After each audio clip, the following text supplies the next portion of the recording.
मीना अपने पति राकेश और बच्चों राजू और नेहा के साथ अपने मायके जा रही थी। मीना का मायका ठेठ गांव में था, जहां कोई मोटर वाहन नहीं जाता था।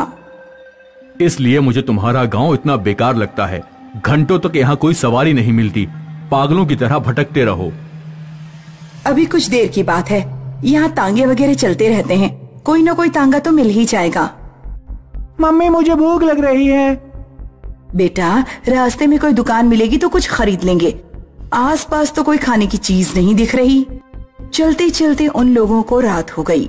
मौसम भी खराब होने लगा। कुछ ही देर में आंधी और पानी आ जाएगा। यहाँ आकर हम तो बुरे फंस गए। तभी उन्हें एक तांगा आता हुआ दिखाई दिया, जो एक औरत चला रही थी। तांगा रोको बहन जी। आ जाओ सब लोग, जल्दी से बैठ जाओ, मौसम बहुत बिगड़ने वाला है। मीना का परिवार तुरंत तांगे में बैठ गया। कौन से गांव जाना है बहन? हमें शकूरपुर जाना है। अच्छा, तो आप शकूरपुर की रहने वाली हैं। मैं शकूरपुर के आगे जो गांव है राणापुर, वहीं की रहने वाली हूँ। कुछ देर बाद बारिश रुक गई। रास्ते में नेहा को प्यास लगने लगी। पापा, मैंने सुबह से पानी नहीं पिया है, बहुत प्यास लग रही है। यहाँ पास में एक ट्यूबवेल है, मैं अभी तुम्हारे लिए पानी लेकर आती हूँ, तब तक मेरा घोड़ा कुछ खा भी लेगा। तांगे वाली ने घोड़े की गर्दन पर थैला टांग दिया और पानी लेने चली गई। तांगे वाली का व्यवहार तो बहुत अच्छा लगता है, देखने में भी अच्छी लग रही है। उसकी तरफ ज्यादा मत देखो वरना तुम्हारा मुंह तोड़ दूंगी। तभी राजू और नेहा की नजर घोड़े के थैले पर पड़ी। उन्होंने देखा कि घोड़ा थैले से इंसानी हाथ और टांगे निकालकर खा रहा है। मम्मी देखो, घोड़ा क्या खा रहा है। मीना का परिवार घोड़े को इंसानी मांस के टुकड़े खाते देख बुरी तरह डर गया। जब तांगे वाली पानी लेकर लौटी तो उन्होंने देखा कि तांगे वाली के पैर उल्टे हैं। लो बेटी पानी। तांगे वाली ने पानी का मटका नेहा के हाथ में दे दिया और तांगा हाँकने लगी। नेहा ने देखा कि मटके में पानी नहीं, खून है। क्या हुआ बेटी, तुम पानी क्यों नहीं पी रही हो? ये तो कोई चुड़ैल लगती है, अब हम क्या करें? हमें ऐसे नाराज किए बिना इससे पीछा छुड़ाना होगा। सुनिए बहन जी, आपका नाम क्या है? मेरा नाम रुक्मणी है। बड़ा प्यारा नाम है। आप हमें यहीं छोड़ दीजिए रुक्मणी जी। यहाँ पड़ोस में हमारे एक रिश्तेदार का घर है, हम वहीं रात बिताएंगे। बीच जंगल में तुम्हें कैसे छोड़ दूं? यहाँ आसपास कोई गांव नहीं है, यहाँ कौन रिश्तेदार मिलेगा तुम्हें? नहीं, हमें रिश्तेदार के घर नहीं जाना, पीछे हमारे एक रिश्तेदार आ रहे हैं, हम उन्हीं का इंतजार करेंगे। तुम्हें कैसे पता कि पीछे से तुम्हारा कोई रिश्तेदार आ रहा है? यहाँ तो मोबाइल का नेटवर्क भी काम नहीं करता। चुड़ैल ने टांगा कब्रिस्तान की तरफ मोड़ दिया। ये तुम तांगा कहाँ ले जा रही हो? अपनी कब्र की तरफ। आज की अंतिम रात तुम लोग मेरी कब्र में ही बिताओगे। राकेश इमरजेंसी के लिए हमेशा अपने पास एक चाकू रखता था। उसने अपनी पैंट ऊपर करके चाकू निकाला और चुड़ैल की पीठ में भौंकना चाहा, लेकिन चुड़ैल गायब हो गई। कहाँ चली गई वो? हमें इसी समय तांगे से कूद जाना चाहिए। अगर चलते तांगे से कूदेंगे तो बहुत चोट लगेगी। अचानक चुड़ैल तांगे की छत से लटकने लगी। मुझसे पीछा छुड़ाने की कोशिश मत करो, मैं तुम्हारा पीछा नहीं छोड़ूंगी। चुड़ैल ने नेहा को पकड़कर छत पर खींच लिया। मम्मी बचाओ! तुम कुछ करती क्यों नहीं? वो हमारी बेटी को खींच कर ले गई। राकेश ने देखा कि राजू अपने गले में हनुमान का लॉकेट पहना हुआ है। राकेश ने हनुमान का लॉकेट राजू के गले से निकाला और अपनी जेब में रख लिया। फिर उसने घोड़े की लगाम खींच दी। जब तांगा रुका तो चुड़ैल नीचे आ गई। तूने तांगा रोकने की हिम्मत कैसे की? चुड़ैल जैसे ही आगे बढ़ी, राकेश ने हनुमान का लॉकेट फेंक कर चुड़ैल के गले में डाल दिया। लॉकेट गले में जाते ही चुड़ैल जलकर भस्म हो गई। कुछ देर बाद पीछे से मोटरसाइकिल पर एक आदमी आता हुआ दिखाई दिया, जो मीना के गांव का ही आदमी था। रामपाल चाचा, मोटरसाइकिल रोको, मैं मीना हूँ। अरे मीना बेटी, इतनी रात में तुम लोग यहाँ कैसे? हमें कोई सवारी नहीं मिल पाई थी चाचा, इसलिए हम यहाँ फंस गए थे। हम एक चुड़ैल के टांगे में बैठ गए थे, बड़ी मुश्किल से उससे पीछा छूटा है। अच्छा, लगता है तुम लोगों को रुक्मणी की आत्मा मिल गई होगी। तुम यहाँ कई सालों से नहीं आई हो। पिछले साल यहाँ रुक्मणी नाम की एक तांगा चलाने वाली औरत की हत्या हो गई थी। रुक्मणी रात में अपने घर लौट रही थी, कुछ डकैतों ने उसे रोककर पहले उसे लूटा और फिर कब्रिस्तान में उसे जिंदा दफन कर दिया। तब से रुक्मणी की आत्मा इस रास्ते से आने जाने वाले लोगों को परेशान करती है। तुम लोग सुबह तक का इंतजार करो, मेरा भाई तांगा चलाता है, जैसे ही वो आएगा फिर सब लोग गांव चलेंगे। सिलीगुड़ी से 30 किलोमीटर दूर है डॉ हिल। वैसे तो ये एक बहुत खूबसूरत हिल स्टेशन है, पर रात होते ही यहाँ का वर्तमान बिल्कुल बदल जाता है। ये उन दिनों की बात है जब आर्यन, जो एक इंजीनियर था, उसकी पोस्टिंग डॉ में हुई थी। वो अपना सामान लेकर सिलगुर स्टेशन पहुंचा। वहाँ एक क्लर्क उसका इंतजार कर रहा था। Aryan sir, Aryan sir. अरे आया आया। हेलो सर, कैसा था आपका सफर? वैसे सफर तो बहुत अच्छा था, पर लंबा था। सर बहुत देर हो गई आपकी ट्रेन आने में, 4 घंटे लेट है ट्रेन। हाँ, अब है तो क्या कर सकते हैं। छगन, जो वहाँ का लोकल था, वो ढलते हुए सूरज को देखकर परेशान था और आर्यन बेचारा उसकी परेशानी समझ नहीं पा रहा था। क्या हुआ, कोई प्रॉब्लम? नहीं सर, चलिए चलते हैं। डॉ हिल जैसे जैसे नजदीक आ रहा था, छगन की धड़कनें और तेज हो रही थीं। क्या हुआ, तुम्हें ब्लड प्रेशर वगैरह है क्या? नहीं सर, कुछ नहीं, मैं बिल्कुल ठीक हूँ। कुछ दूर गाड़ी चलने के बाद उसकी गाड़ी के आगे एक पहाड़ी लड़की आ गई। अरे छगन, गाड़ी रोको, मारोगे क्या? पर छगन ना रुका। उन दोनों को ऐसा लगा उन दोनों ने उस लड़की को उड़ा दिया। छगन डर गया और वो गाड़ी चलाता रहा, पर फिर आर्यन ने जबरदस्ती की और गाड़ी रोक दी। आर्यन गाड़ी से उतरा और पीछे दौड़ा। सर मत जाओ, सर सर प्लीज मत जाओ। आर्यन ने उसकी नहीं सुनी और वो पीछे दौड़ के गया। वहाँ आर्यन ने देखा तो वो पहाड़ी लड़की बिल्कुल ठीक ठाक खड़ी थी। तुम्हें कुछ हुआ तो नहीं? नहीं, मैं ठीक हूँ। ऐसे रात के अंधेरे में सड़क के बीच में मत चला करो, खामखा तुम्हें कुछ हो जाता। चलो मैं चलता हूँ। अरे रुको, मेरी बात तो सुनो, अपना नाम तो बताओ। आर्यन नाम है मेरा, बाय। आर्यन कमला को बाय करके कार में बैठ गया। अभी उस लड़की का एक्सीडेंट हो जाता। हाँ, तुम गाड़ी रोक नहीं सकते थे क्या? सर वो लड़की नहीं, चुड़ैल है। भूतों का एक्सीडेंट थोड़ी होती है। अरे क्या कुछ भी बकवास कर रहे हो? हाँ, मैंने खुद देखा, वो लड़की है, लड़की। सर आपने उसका एक्सीडेंट होते हुए भी देखा ना? हाँ, तो उस लड़की को एक खरोच तक क्यों नहीं आई? शायद वो समय पर बगल में हट गई होगी। सर आप शहर वाले हो, इसलिए चुड़ैलों में विश्वास नहीं करते। हम यहीं के हैं, यहाँ क्या क्या होता है हम ही जानते हैं। आप बस रात के समय सावधान रहना। सुनो, मैं अपना देख लूंगा, तुम बस ढंग से गाड़ी चलाओ। छगन ने आर्यन को डाक घर में छोड़ दिया। आर्यन के रहने का इंतजाम यहीं किया गया था। कुछ देर बाद आर्यन फ्रेश होकर म्यूजिक सुन रहा था कि तभी पायल की आवाज सुनाई दी। कौन है, कौन है वहाँ? आर्यन ने उठकर यहाँ वहाँ देखा तो उसे कोई नहीं दिखा। वो फिर से म्यूजिक सुनने लगा। उसे कई बार पायल की आवाज सुनाई दी। उसे समझ नहीं आ रहा था कि आवाज कहाँ से आ रही है।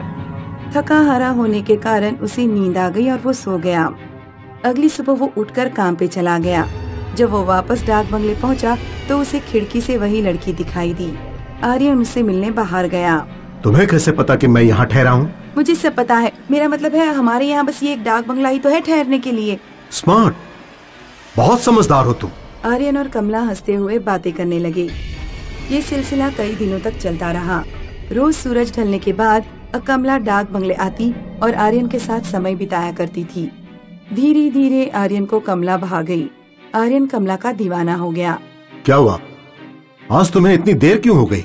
घर में मेहमान आए थे। एक दिन डाकघर के केयरटेकर ने खिड़की से देखा कि आर्यन अकेले में बड़बड़ा रहा है। अरे ये सर किससे बात कर रहे हैं? केयरटेकर आर्यन से पूछने बाहर आया तो आर्यन ने देखा कि केयरटेकर को देखकर कमला भाग गई। कमला, अरे रुको रुको। क्या भाई, मेरी कमला को भगा दिए? कौन सी कमला सर? यहाँ तो कोई नहीं था। अरे अभी तो यही थी, तुम्हें देखकर भाग गई। नहीं सर, आपको कोई गलतफहमी हुई है, यहाँ कोई नहीं था। गलतफहमी मुझे नहीं तुम्हें हुई है। जाओ अपनी आंखों का चेकअप करवाओ। अगली शाम केयर टेकर ने छगन को बुलाया और उसे भी दिखाया कि आर्यन अकेले में बड़बड़ा रहा है। मुझे लगता ही था कि ऐसा कुछ होगा। और क्यों? जिस दिन हम आ रहे थे तो डॉ हिल के पास वो चुड़ैल हमारी गाड़ी के सामने थी। सर को लगा कि हमने उस चुड़ैल का एक्सीडेंट कर दिया, इसीलिए सर गाड़ी से उतरकर उसे देखने गए थे। ये सब तभी से शुरू हुआ होगा। तो अब हम क्या करें? क्या कर सकते हैं? सर को सच्चाई बताते हैं। अगले दिन छगन आर्यन को कार में कहीं ले जा रहा था। हम कहाँ जा रहे हैं? बहुत ही जरूरी जगह पर। बताओ तो, पर कहाँ? चलिए सर, सब पता चल जाएगा। वो कार एक बड़े से बंगलों के बाहर रुकी। छगन आर्यन को अंदर ले गया। वहाँ जाते ही सामने उसी लड़की की तस्वीर थी। अरे, ये तो कमला है। नहीं सर, ये दुर्गा है, दुर्गा। नहीं, ये कमला है।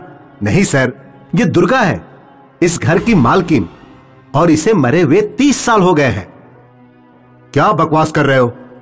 कल रात को मुझसे मिली थी और इस लड़की की उम्र भी 30 साल की नहीं है, और तुम बोल रहे हो कि ये 30 साल पहले मरी थी।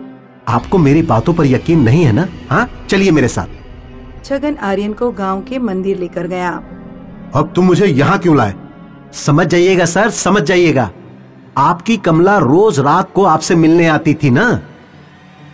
हाँ, पर वो तो डाक बंगला में आएगी। वो यहाँ भी आएगी। दोनों सूरज ढलने का इंतजार करने लगे। सूरज ढलते ही कमला प्रकट हो गई। आप उसे अंदर बुलाओ। क्या बेवकूफों वाली बात कर रहे हो? नहीं सर, आप मेरी बात सुनो। उसको अंदर बुलाओ। वो मंदिर के अंदर हरगिज नहीं आएगी, क्योंकि वो एक चुड़ैल है। कमला, कमला अंदर आओ और इस बेवकूफ की बातों को गलत साबित करो। कमला सोचती रही, और जब आर्यन के कई बार बोलने पर उसने मंदिर में कदम रखने की कोशिश की तो कमला को देवी की शक्तियों से झटका लगा और वो अपने असली रूप में आ गई। वो बहुत ही बदसूरत चुड़ैल थी। देखिए सर, ये है इसका असली रूप। ये एक चुड़ैल है और अब इसका अगला शिकार आप हो। आर्यन हक्का बक्का रह गया। उसके पसीने छूट गए और बस फिर पीछे से एक पंडित आया और उसने मंत्रों का जाप करना शुरू कर दिया। पंडित ने मंत्रों से चुड़ैल को अपने वश में कर लिया। अच्छा हुआ तुम समय रहते इसे यहाँ ले आए। आज तुम्हारी वजह से इस लड़के की जान बच गई छगन। अबीला की नई नई शादी हुई थी। उसने अपने ससुराल में देखा कि रात के 11 बजे के बाद अगर किसी को घर के बाहर जाना पड़ता तो वो बैसाखियों के सहारे जाता। गांव के सभी घरों में बैसाखियां थीं। अबीला ने अपने पति मनोहर से पूछा, पैर सही सलामत होने पर भी गांव के लोग रात में बैसाखियों का इस्तेमाल क्यों करते हैं? रात में 11 बजे के बाद गांव में कटे पैरों वाली भूतनी घूमती है।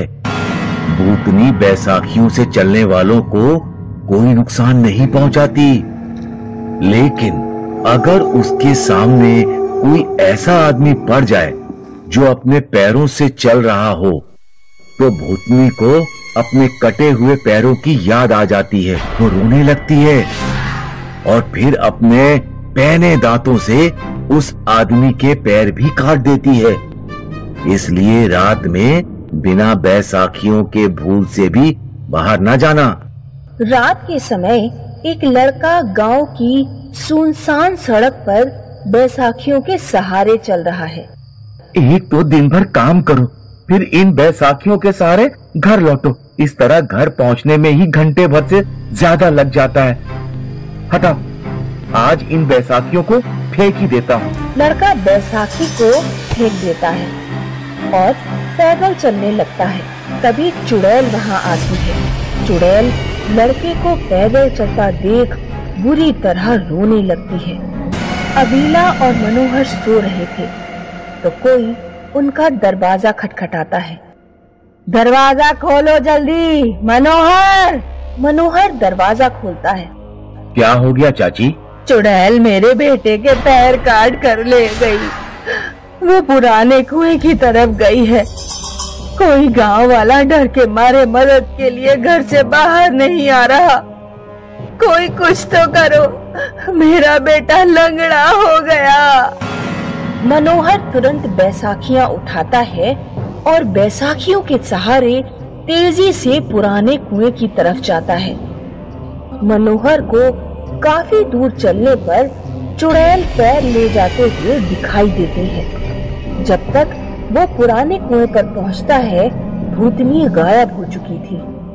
एक दिन अबीला की बहन गरिमा अबीला के घर घूमने आती है। हाय दीदी, कैसी हो? मैं अच्छी हूँ, तू बता, तेरी पढ़ाई लिखाई तो ठीक चल रही है? हाँ दीदी, इस बार मैंने फिर से कॉलेज में टॉप किया है। गरिमा की नजर घर पर रखी बैसाखी के ऊपर पड़ती है। दीदी, तुम्हारे घर में बैसाखियाँ कौन इस्तेमाल करता है? अबीला गरिमा को भूतनी के बारे में बताती है। मतलब गांव में एक भूतनी है जिसके पैर कटे हुए हैं, और अगर वो बिना बैसाखियों के किसी को देख ले तो वो अपने दांतों से उसके पैर भी काट देती है। अच्छा मजाक है। ये मजाक नहीं है। अभी कुछ दिन पहले ही भूतनी एक लड़के की टांगे काट कर ले गई थी।